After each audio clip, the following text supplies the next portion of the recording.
In this video, I'm going to talk about how to help your kids understand the Bible beyond the storybook version. If you'd like a tool that can help you with this, I have a guide about how to read the Bible with your kids in ways that build honest imagination. The link will be down below in the description. A lot of what our kids hear and see as far as Bible content are stories that are grossly oversimplified and sometimes for obvious reasons, but they fall flat. They don't have details in them that are connecting the child to the story of the Bible. And honestly, I think the same happens for us as adults if we are unaware of the culture and context. Have your kids ever complained when you were reading a story to them from the Bible and said, "Oh gosh, this is so boring. I've heard this story before." Um, I think often it feels like there's nothing left to learn. It feels like the story has been totally assimilated into their brain and there's nothing else there. The Bible actually starts to make more sense and feel more real and more connected when we don't oversimplify it, but we add in all of the culture and the context, and we make the humanity of the characters in scripture come to life. I'm talking about things like their emotions, things like incorporating our senses into reading the Bible. There may be sights or sounds or things that we can infer would have been happening. And those things can help our right and left brain connect together and create a deeper experience of scripture. The typical storybook version of a Bible story usually leaves out historical and cultural details either because they're not known or not valued. It also softens details that could be surprising or alarming or cause questions to come up for the child or even for the adult reading. And it also tends to flatten the characters in terms of emotion, things they would have probably felt we don't even think about unless it's explicitly mentioned in the text. And these things all combine to make a story that feels pretty disconnected. As an adult follower of Jesus, I want my child to connect with scripture, not just in a way that's memorizing it for knowing the right theology, although that is important, but I want her to actually connect with scripture and connect with the God who's behind scripture. So these typical storybook Bible stories left me feeling like there should be more, there could be more, and in fact, I think we can do a whole lot more for our kids in giving them a kind of story that helps them connect deeply with scripture. So in fact, every time that we read the Bible, we are participating in a cross-cultural activity. So the Bible was not written today, it wasn't written last week. Each story has its very own setting of time and place, different cultures. The people looked different in each story at each different time. And when we start to step into the world of the Bible with our kids by learning those cultural pieces and historical pieces, the story can actually start to feel more alive. It can feel more real. And I don't know about you, but I want my daughter to know that Jesus was a real person. Moses was a real person. Abraham was a real person. Paul was a real person. And the way that most of the stories are communicated, it doesn't translate for our kids. Take the Christmas story, for example. Often, this is depicted as happening in a barn made of wood. If we stop and think about that for a minute, you could realize that in that part of the world, there's not a lot of wood around. That's not how they house their animals. That's not what their houses were made of. A lot of our houses are made of wood in the West, and that's different because we live in a different place with different materials available to us for building. So, right there, there's an example of something you could ask your kids about of what would it have been like? Do you have an idea of what it could have looked like? And this oftentimes would require going back into geography study and looking at the differences between the place that you live and the place that this Bible person lived.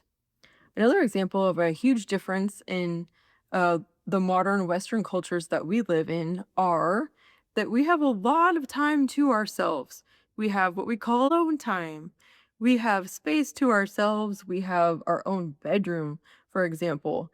These are things that would have been totally non-existent throughout almost all of history. And if we just assume that these characters live like we do, we're going to miss a whole lot of the story. So, for example, ask our kids to picture actually instead of separate detached houses, that their houses were touching each other, that everybody lived in one room together.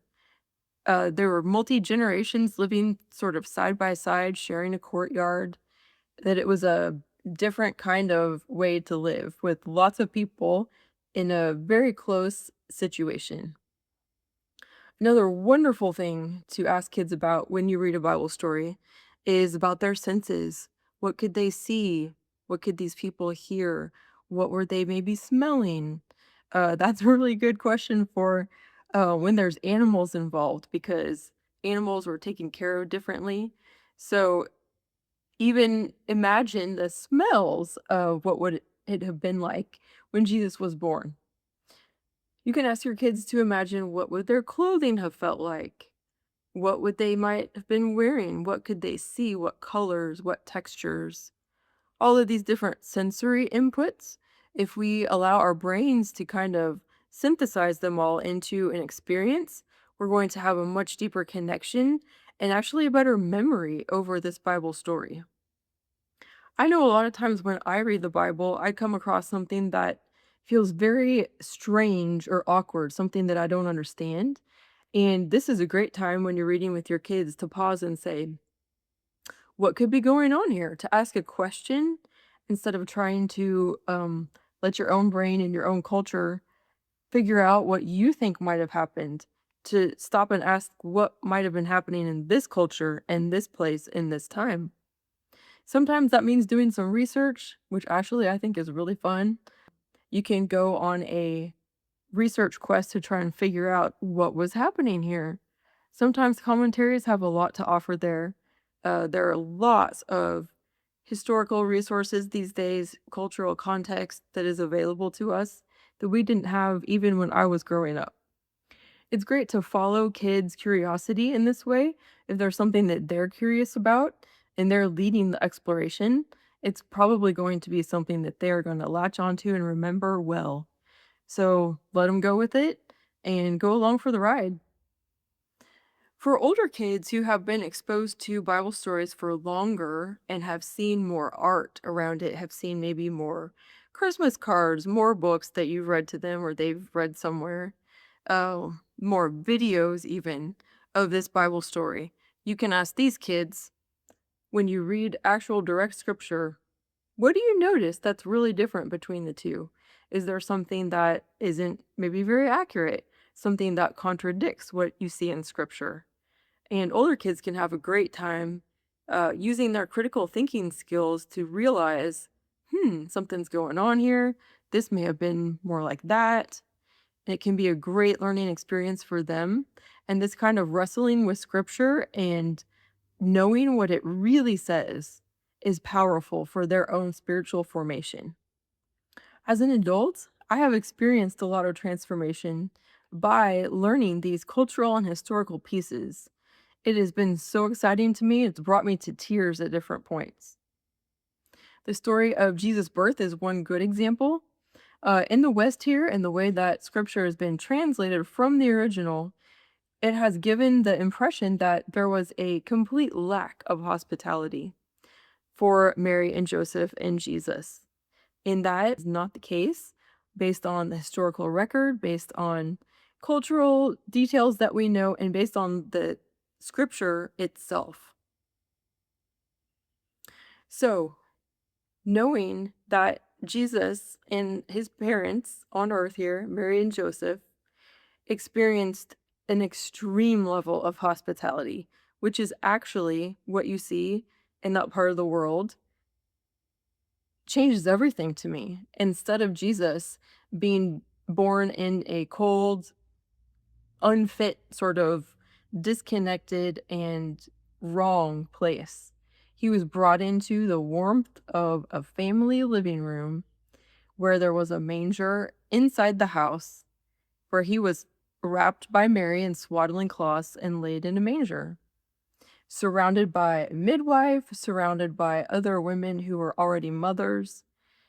Mary had so much help. Joseph was a very capable and very prepared father. He did everything he could have, and their experience was actually very, very, very different than what most of the books make us think. So for me, understanding what was actually happening in this story makes me see how much more beautiful God actually is. He's a God who made sure that there was hospitality available when his son was born into the world. And also that this was not some um super fancy setup. He was not born into a palace. God could have chosen to do that. He was not born into a fancy rich house. He was born to very simple people. The ordinariness of the birth of Jesus is something that's so beautiful to me, along with the warmth and hospitality that they experienced. Uh it's hard to put into words how this has transformed how I see God, but I feel like God is less distant and that I can understand and know God's heart more because of understanding a story like this. And I want the same thing for my daughter. And if you're like me, you might want the same thing for your kids or for the kids in your life. So, this kind of way of looking at scripture and interacting with it is what I call honest imagination. We're starting with scripture itself, and we're not adding to it, but we're responsibly imagining the pieces that we can understand from the historical record, from archaeology, from cultural records that we have, and also we are responsibly adding in imagination for those sights, sounds, smells, textures, things that we can add to the story that are going to help our right brain connect and feel like this is a real story with real people. So, if you're interested in stepping into the world of scripture with your kids as you read scripture to them, the guide that I mentioned earlier has a set of questions that you can use as you see fit. You can pick and choose what questions apply to the story that you're reading. That's something you could use tonight with your kids if you like. So that link is in the description below. You can feel free to download it. If you have any questions or comments, please let me know. The Bible is God's gift to us. It's not meant to feel distant or confusing, and we can step into that world and learn and understand it in ways that connect with our heart and connect us to God's heart. Thank you for being here.